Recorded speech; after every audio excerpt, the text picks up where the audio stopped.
Sundays were special days in the 1950s. So special, in fact, that the preparation for it began on Saturdays.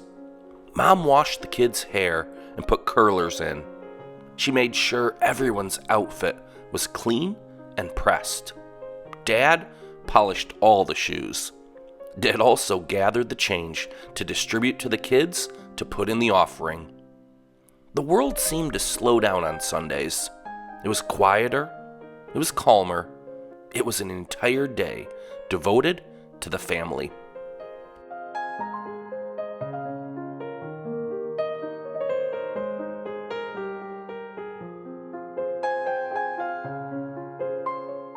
You could sleep in just a little bit.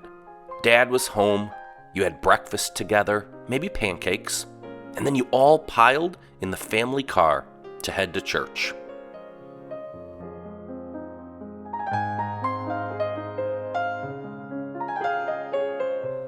Usually, Sunday school was first for the kids. For the most part, kids looked forward to it. It was fun to see your friends and learn about the Bible stories. Dressing in your Sunday best was the standard. Girls wore pretty dresses, hats, white ankle socks, patent leather shoes, and carried small purses. Boys wore suits or sport jackets with dress pants. Their shoes shined and their hair slicked back. And the same went for the grown-ups.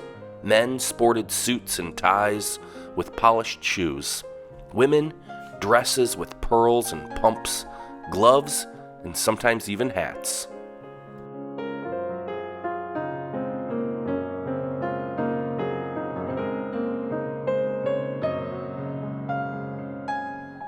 Families sat together, dutifully filing into a long pew. The congregation sang out of the hymnals, accompanied by either an organ or a piano.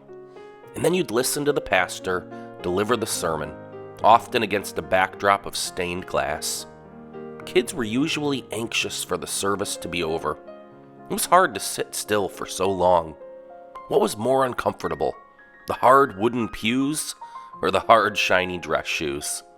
Sometimes you could pass the time drawing on the bulletin with those short little golf pencils.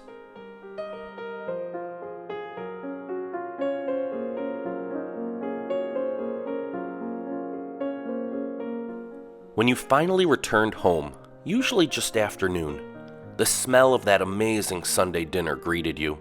Mom put it in the oven before church, a chicken or a roast, and the aroma made your mouth water as you changed out of your Sunday clothes. And then together, families gathered around the table for the big meal. Mashed potatoes, gravy, rolls. It was like a mini Thanksgiving meal each week. Often, extended family might join in. Oh, and the dessert. Mom usually made a special dessert for Sunday dinner too.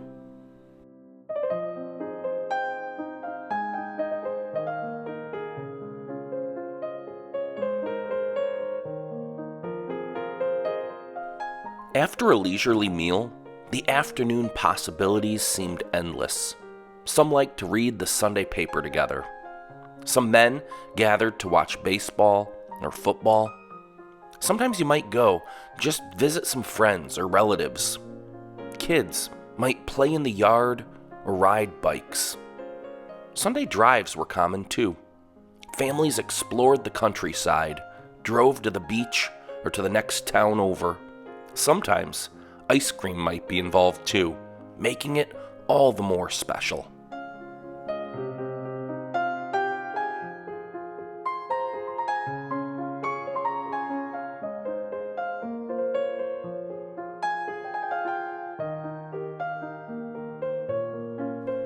And in the evening, many families gathered to watch the Ed Sullivan Show together.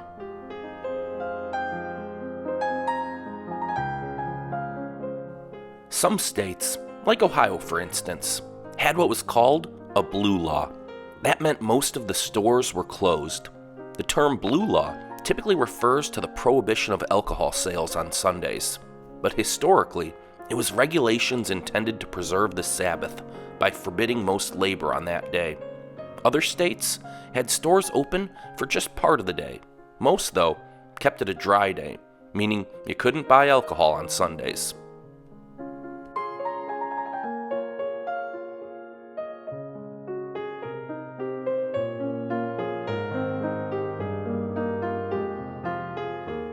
In some towns, local doctors even took turns being on call.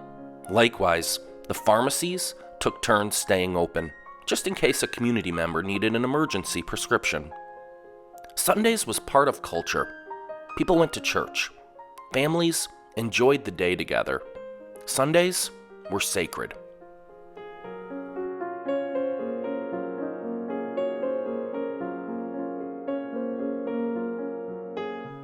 Can you still hear those church bells? While those days seem long ago, they do live in your memories. The feel of that hard church pew, the plunk of the quarter you dropped into the passing plate, the uncomfortable shoes, the taste of your first communion, the smell of Mom's roast when you returned home, the unhurried ease of a Sunday afternoon, the easy laughter of your parents and your siblings. Memories are like that, you know. They live on, and it's our privilege to keep bringing them to you.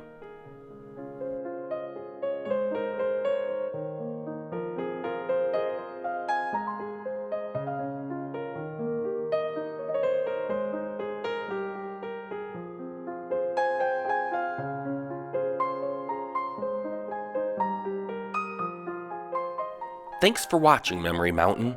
If you enjoyed this video, please click to subscribe to our channel and hit that thumbs up button. Be sure to tap the notification bell so you'll be one of the first to know when we post our next story looking back over the landscape of Americana.